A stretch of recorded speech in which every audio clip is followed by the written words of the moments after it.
Stellar Transformations, episode 367. Untuk melihat video selengkapnya, sahabat bisa kunjungi playlist yang telah disediakan. Yuk mari, kita berimajinasi bersama dan masuk ke alur ceritanya.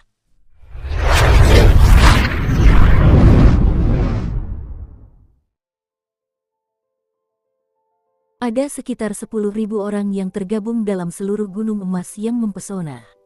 Menurut logika bahwa satu skuadron besar terdiri dari 1.000 orang, Huang Jing yang merupakan kapten skuadron besar seharusnya diklasifikasikan sebagai orang berstatus tinggi di gunung emas yang mempesona, pikir Qin Yu dalam hatinya. Qin Yu tidak tahu bahwa di pasukan gunung emas yang mempesona, posisi tertinggi adalah kapten pasukan besar. Adapun komandan legiun kota Yuchi ini, dia hanyalah dewa langit tingkat rendah dan tidak mungkin bisa dibandingkan dengan kapten skuadron besar gunung emas yang mempesona. Berikan kuncinya padaku.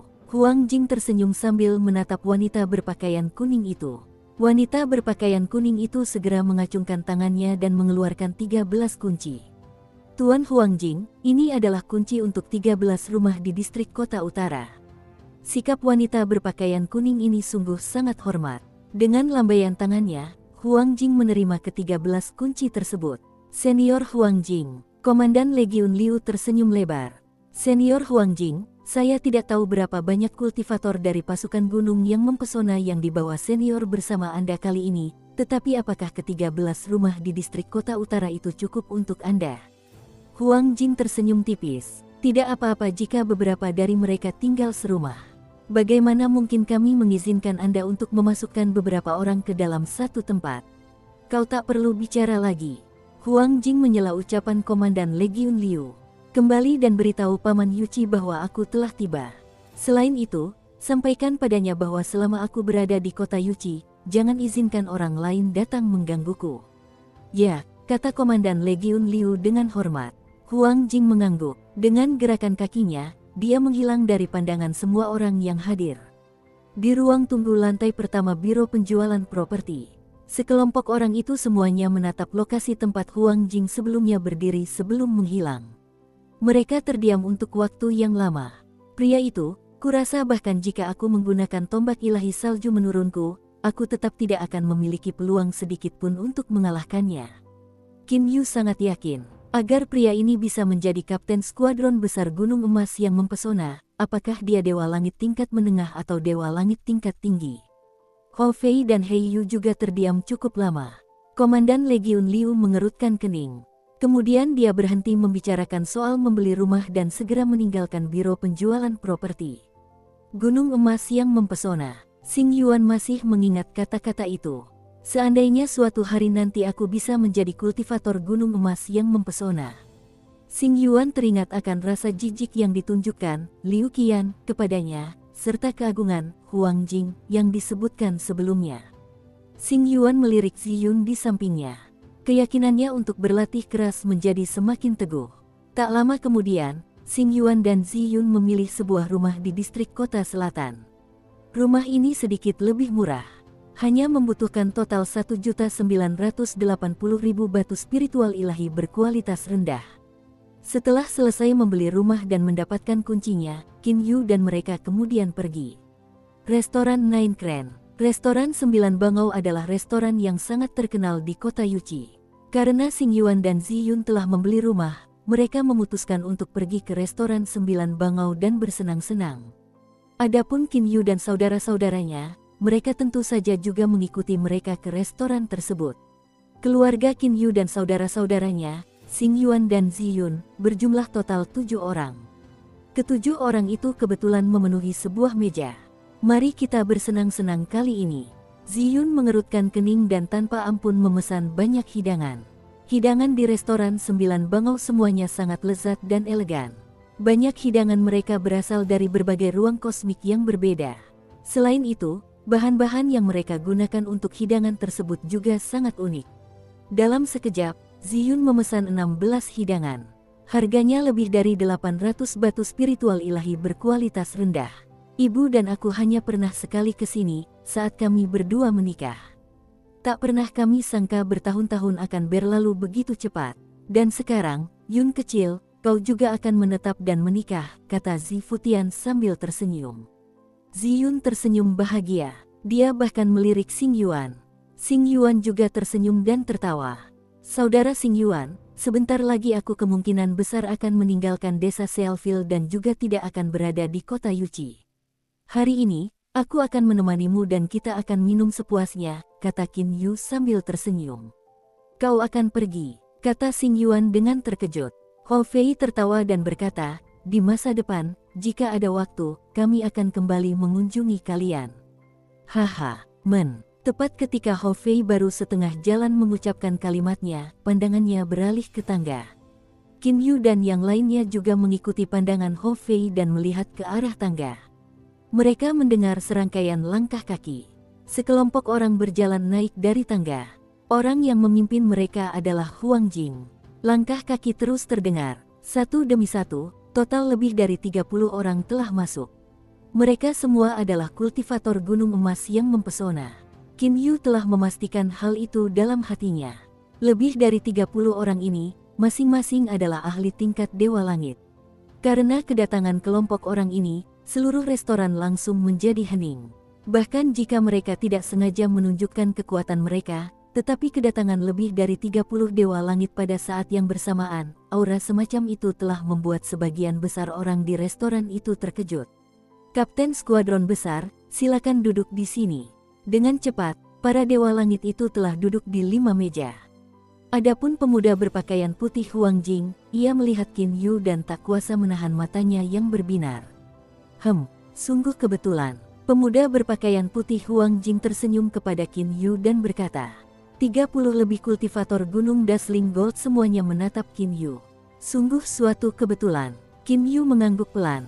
Pemuda berpakaian putih Huang Jing tak berkata apa-apa lagi. Ia langsung duduk di kursinya. Kelima meja itu juga telah memesan beberapa hidangan. Kedatangan kelompok orang ini malah membuat Xing Yuan, Ziyun, dan yang lainnya merasa tidak nyaman saat makan. Kapten skuadron besar, berapa lama kita akan tinggal kali ini? Kurasa lebih baik kita tinggal di sini untuk waktu yang lebih singkat agar kita bisa kembali lebih awal. Saat mereka makan, seorang kultivator dari Gunung Emas yang mempesona memberikan saran. Lebih pendek, meskipun aku mungkin bersedia melakukannya, adikku mungkin tidak bersedia, kata Huang Jing sambil tersenyum tipis. Huang Jing tampak sebagai pemuda yang sangat lembut dan pendiam.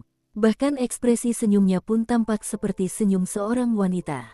Namun, tak satu pun dari lebih dari 30 kultivator gunung emas yang mempesona itu berani bersikap kurang ajar di hadapannya.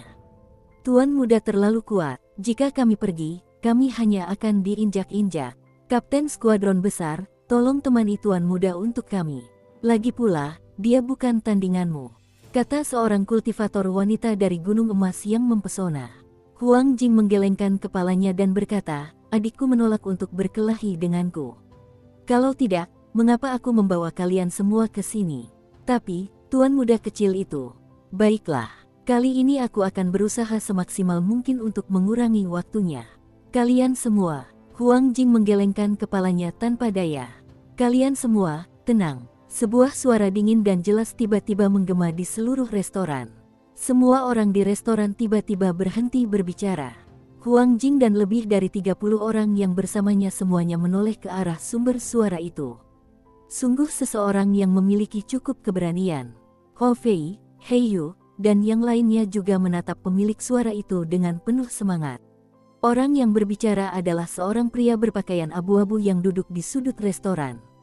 Pria berpakaian abu-abu ini memiliki janggut pendek dan tampak agak murung. Hanya dengan melihat pria berpakaian abu-abu ini, seseorang tanpa sadar akan merasakan rasa kesedihan. Apakah dia seorang ahli? Qin Yu juga tidak dapat memastikannya. Hei, siapa kau? Apa percakapan kita mengganggumu? Seorang kultivator bertubuh tegap dari gunung emas yang mempesona berdiri. Dia berteriak pada pria itu dengan suara keras. Semuanya, mari kita lanjutkan obrolan kita. Jangan hiraukan orang gila itu. Pria tegap itu duduk kembali. Dia sama sekali tidak peduli dengan pria berpakaian abu-abu itu. Segera setelah itu, lebih dari 30 kultivator tersebut melanjutkan percakapan mereka. Sebagai kultivator gunung emas yang mempesona, Tidak banyak orang di wilayah timur alam ilahi yang berani menghentikan mereka berbicara. Setidaknya, mereka semua pernah melihat beberapa tokoh besar itu sebelumnya. Namun Huang Jing mengerutkan kening dan melirik pria berpakaian abu-abu itu beberapa kali. Tenang, pria berpakaian abu-abu itu mengangkat kepalanya dan berkata dengan suara dingin. Ini restoran, bukan gunung emas yang mempesona. Kalian semua adalah pelanggan dan orang lain juga pelanggan. Jangan terlalu kasar. 30 lebih kultivator gunung emas yang mempesona semuanya menjadi marah. Namun, Huang Jing malah berdiri. Kau tahu bahwa kami berasal dari gunung emas yang mempesona. Melihat kekuatanmu, kau adalah dewa langit tingkat menengah. Namun, kau bukan dari gunung emas yang mempesona, dari 64 kota ini, dari kota mana kau berasal? Pria berpakaian abu-abu itu terus meminum anggurnya. Dia sama sekali mengabaikan Huang Jing. Qin Yu terus mengamati adegan yang terjadi di hadapannya.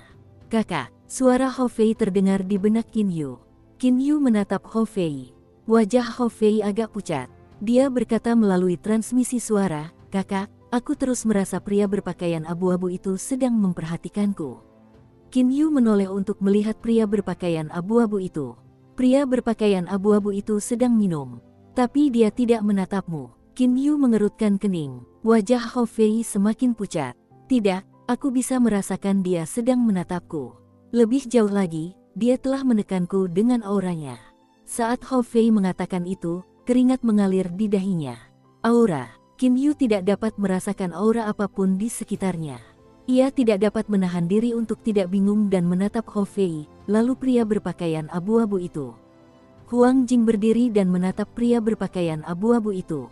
Dia mengerutkan kening. Adapun lebih dari 30 kultivator gunung emas yang mempesona itu, mereka diam-diam menatap Huang Jing dan menunggu perintahnya. Karena itu, seluruh restoran menjadi sunyi. Huf, anggurnya lumayan enak. Pria berpakaian abu-abu itu mengangkat kepalanya setelah menghabiskan anggurnya. Kemudian dia berdiri. Tatapannya tertuju pada Huang Jing dan mereka. Dia menghela napas lalu menggelengkan kepalanya. Bajingan, dewa langit tingkat menengah berani bersikap sombong seperti ini.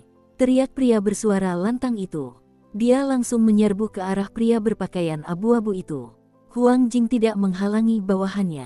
Itu karena dia juga merasakan gelombang keanehan. Qin Yu dan kawan-kawan segera mundur ke pojok. Dengan suara keras ini, tubuh pria itu menjadi pusatnya. Sinar cahaya keemasan yang tak terhitung jumlahnya melesat keluar. Seperti benang, sinar cahaya keemasan itu membentuk kepompong raksasa yang menutupi pria berpakaian abu-abu ini. Qin Yu dan kawan-kawan sama sekali tidak dapat melihat apa yang terjadi di dalam kepompong emas itu. Bang! Kepompong emas itu tiba-tiba hancur berkeping-keping. Pria bersuara lantang itu menyemburkan seteguk darah. Dia terlempar ke belakang, kembali ke tempat dia berdiri sebelumnya. Adapun pria berpakaian abu-abu itu, dia tetap berdiri di sana. Seolah-olah dia tidak pernah menyerang sama sekali. Gadis kecil, tahukah kau bahwa aku paling benci orang yang berisik? Tatapan pria berpakaian abu-abu itu tertuju pada Huang Jing. Gadis kecil, Qin Yu juga menatap Huang Jing dengan terkejut. Meskipun Huang Jing tampak lembut dan pendiam, suaranya tetap terdengar seperti suara seorang pria. Kau, mata Huang Jing terbelalak lebar dan memperlihatkan wajah yang dipenuhi keterzanjian dan ketidakpercayaan. Aku juga datang ke sini hari ini karena urusan penting. Awalnya, suasana hatiku cukup baik. Namun, aku bahkan tidak bisa minum dengan tenang. Karena itu, aku percaya bahwa aku akan memberi kalian semua hukuman. Pria berpakaian abu-abu itu tersenyum tipis. Terdengar suara dengung akibat getaran udara. Tidak bergerak, entah itu Huang Jing, pria bersuara lantang itu, atau kultivator gunung Dazzling Gold lainnya, mereka semua berdiri di sana tanpa bergerak. Seolah-olah mereka membeku. Pria bersuara lantang itu masih membuka mulutnya. Namun, apapun yang terjadi, dia tidak mampu menutup mulutnya. Ke-30 lebih kultivator gunung emas yang mempesona itu terkejut. Huang Jing, seorang jenius dari gunung emas yang mempesona, memiliki kekuatan setara dengan dewa langit tingkat tinggi. Seorang ahli super seperti Huang Jing, melawan pria berpakaian abu-abu itu, sama sekali tidak mampu memberikan perlawanan. Terdengar suara seperti kaca pecah. Retakan ruang hitam benar-benar muncul di ruang sekitar Huang Jing. Cahaya keemasan yang menyilaukan berputar di sekitar seluruh tubuh Huang Jing. Jumlah retakan ruang hitam menjadi semakin banyak. Pada saat yang sama, lebar retakan ruang tersebut menjadi semakin lebar. Gadis kecil, kau memiliki kekuatan dan ketekunan. Pria berpakaian abu-abu itu mengangguk sedikit. Namun, kau harus berhenti melawan. Tepat setelah pria berpakaian abu-abu itu mengucapkan kata-kata tersebut, semua retakan ruang angkasa menghilang. Huang Jing kembali dalam keadaan tidak bergerak seperti sebelumnya. Semua usahanya sia-sia. Huang Jing menatap pria berpakaian abu-abu itu dengan tatapan memohon maaf. Jelaslah, Huang Jing juga mengetahui bahwa mereka telah bertemu dengan seseorang yang berada di atas mereka. Suasana hatiku hari ini cukup baik. Aku akan memaafkan kalian semua. Pria berpakaian abu-abu itu sedikit tertawa. Seketika, Huang Jing dan lebih dari 30 orang lainnya tersentak. Mereka semua telah kembali bergerak. Namun, mereka semua menatap pria berpakaian abu-abu itu dengan tatapan penuh keterzenjing dan kengerian. Kali ini kesalahan si junior yang tidak sopan. Terima kasih senior atas kemurahan hatinya. Ayo, suara Huang Jing ternyata terdengar sangat jernih dan merdu. Jelas sekali itu suara seorang wanita. 30 orang lebih itu sama sekali tidak berani berbicara omong kosong. Mereka segera mengikuti Huang Jing dan langsung meninggalkan restoran. Dan pada saat ini, di restoran, selain Qin Yu dan saudara-saudaranya, semua orang lainnya telah menghilang. Bahkan Xing Yuan, Ziyun, dan yang lainnya telah melarikan diri ke lantai bawah. Qin Yu merasa sangat tak berdaya di dalam hatinya. Mengapa pria berpakaian abu-abu ini menghalangi kita? Bukannya Qin Yu dan saudara-saudaranya tidak ingin melarikan diri. Saat mereka melihat pria berpakaian abu-abu itu berhasil menghentikan Huang Jing dan mereka dalam sekejap, Qin Yu dan mereka langsung merasa bahwa situasinya telah memburuk. Semua orang mulai berlari menuruni tangga. Ziyun dan mereka berhasil melarikan diri ke bawah. Namun, sekeras apapun Qin Yu dan saudara-saudaranya berusaha, mereka tidak dapat melarikan diri ke bawah. Seolah-olah ada sesuatu yang menghalangi mereka. Kalian bertiga, anak-anak kecil, tidak perlu khawatir. Pria berpakaian abu-abu itu menatap Qin Yu dan saudara-saudaranya dengan senyum di wajahnya. Alasan aku datang hari ini adalah untuk mencari kalian bertiga. Apa yang mungkin ada dalam pikiran senior, sampai-sampai menemukan kami bertiga bersaudara? Tanya Qin Yu sambil membungkuk. Kalian bertiga berasal dari alam abadi, alam iblis, dan alam setan, kan? Tanya pria berpakaian abu-abu itu sambil tersenyum. Tepat sekali, jawab Qin Yu. Pria berpakaian abu-abu itu mengangguk sedikit. Apakah kalian semua masih ingat bahwa ada sebuah kalimat yang tertinggal di area terlarang warisan klan kera dan monyet di alam abadi, iblis, dan setan? Siapapun yang berhasil menguasai serangan tongkat tunggal yang mengejutkan surga pada saat kenaikan mereka ke alam ilahi akan menjadi muridku. Qin Yu dan Hou Fei saling berpandangan. Mereka menatap pria berpakaian abu-abu di hadapan mereka dengan ekspresi terkejut. Anda senior yang telah meninggalkan area terlarang warisan itu. Hou Fei berkata dengan terbata-bata. Benar sekali, Hou Fei, aku sudah tahu semua yang terjadi di alam abadi, iblis, dan setan. Kau adalah keturunan klan monyet dan keraku. Selain itu, kau telah berhasil menguasai serangan tongkat tunggal yang mengguncang surga. Tentu saja aku akan menepati janjiku. Mulai hari ini, kau akan menjadi muridku. Bersiaplah, kita akan segera berangkat, kata pria berpakaian abu-abu itu dengan acuh tak acuh. Qin Yu dan saudara-saudaranya semuanya berada dalam keadaan kebingungan. Menjadi murid, dan juga, pergi bersama pria berjubah abu-abu ini. Tapi aku sudah punya guru, kata Hou Fei berhastili. Kau punya tuan, kenapa aku tidak tahu? Siapa tuanmu? Tanya pria berpakaian abu-abu itu sambil mengerutkan kening. Ini Paman Lan, oh, Jiang Lan. Tuanku bernama Jiang Lan, kata Hou Fei buru-buru.